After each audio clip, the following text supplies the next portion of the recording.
I rise in support of this bill, and I have to say I appreciate the work of the committee in coming to some compromise and a way to help move information further towards our people. In the end, this bill isn't just about cell phones. It's not even really about science. It's about leveling the playing field for our constituents, the people of Maine, with big industry, big government that has so much influence and so much power and so much resources to influence how we think and what we do, and to pay for the huge lobbying effort that has been mounted here against this simple bill that is only asking that we let people know that there may be some risk here, and as it says in the manual, keep the phone away from your head and body. People don't have to do anything. It does not ask for you to get rid of your cell phones. We all recognize their great value. I do. I use one. But this is really about being informed, allowing people to have information that they may use for themselves. There's a long history here on the lack of safety testing of this product. Industry has the responsibility to ensure that their products are safe. That's what our consumer safety protection laws are based on. That's why we see Toyota in front of the congressional panels right now trying to explain itself.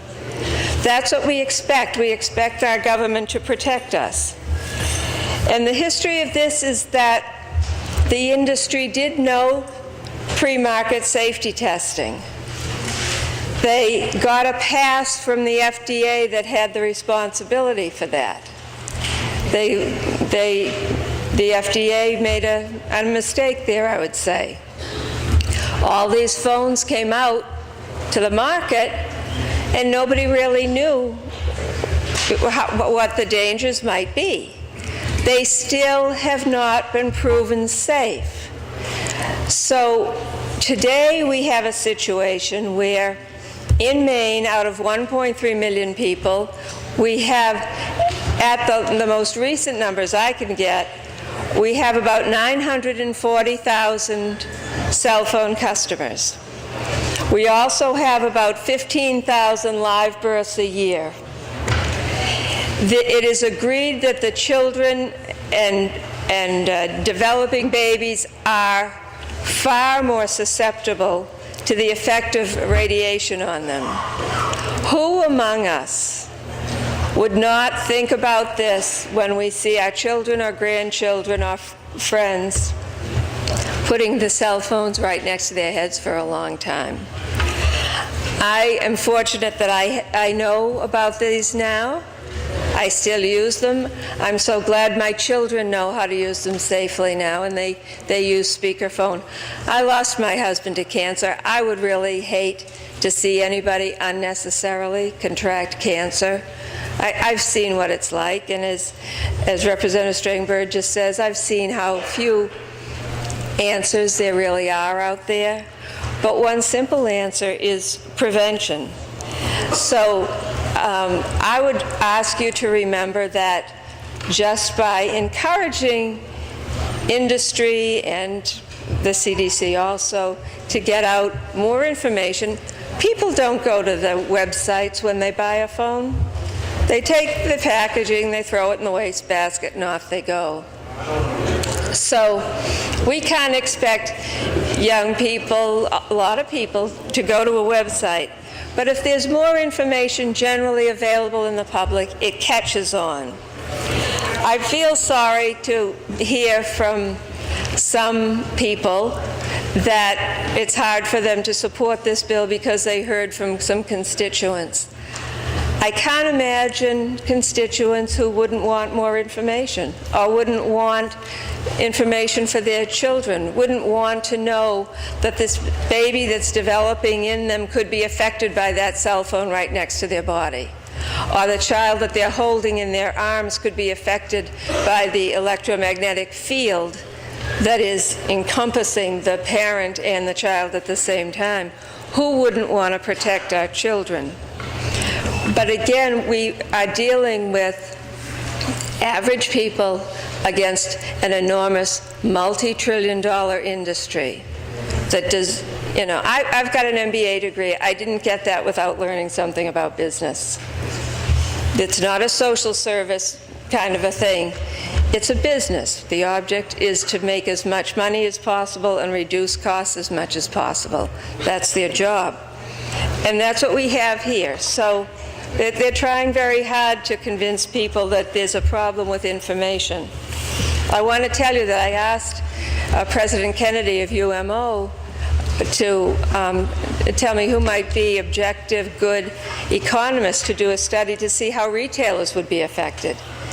And two very nice men came forward. They did their research and presented it to the committee. That was when we were talking about warning labels. The report was warning labels were highly unlikely to cause a decrease in sales of cell phones, but they were very likely to increase sales of headsets and other protective materials. So actually, it's a good thing for retailers. They might not know about that study. But that's the case. And then I also wanted to just mention, too, that, as you know probably, Maine has got the highest incidence of cancer in the United States. We've got the highest incidence of brain cancer. And now the leading cause of death for children to cancer is brain cancer. There has never been a study to look at brain cancer. Why would we not want to at least let people know that there may be some information they need that could help them?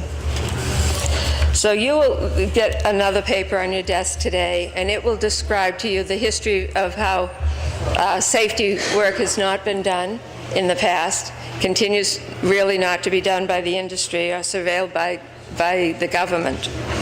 I hope you'll look at it so you know what the legal ramifications are on that, and be reminded of what our job is as legislators, which is to protect our people and to look after the needs that are simple needs that we can take care of.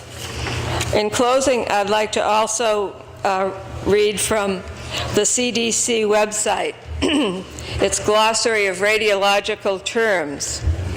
Non-ionizing radiation is a radiation that comes from cell phones. It's also known as radio waves. Non-ionizing radiation, its definition is radiation that has lower energy levels and longer wavelengths than ionizing radiation. It is not strong enough to affect the structure of atoms it contacts, but it is strong enough to heat tissue and can cause harmful biological effects. That's from the CDC website. Examples include radio waves, microwaves, visible light, and infrared from a heat lamp. So, ladies and gentlemen, I would say, in fairness to our people, we have an opportunity to speak for them and to say, you know, we would like more information. We'd like them to know what the story is so they can make their decisions. And I'd just like to remind you of one couple who came to visit here that many of you met, the Favres. Their son, Rich, at age 28, was diagnosed with a brain tumor.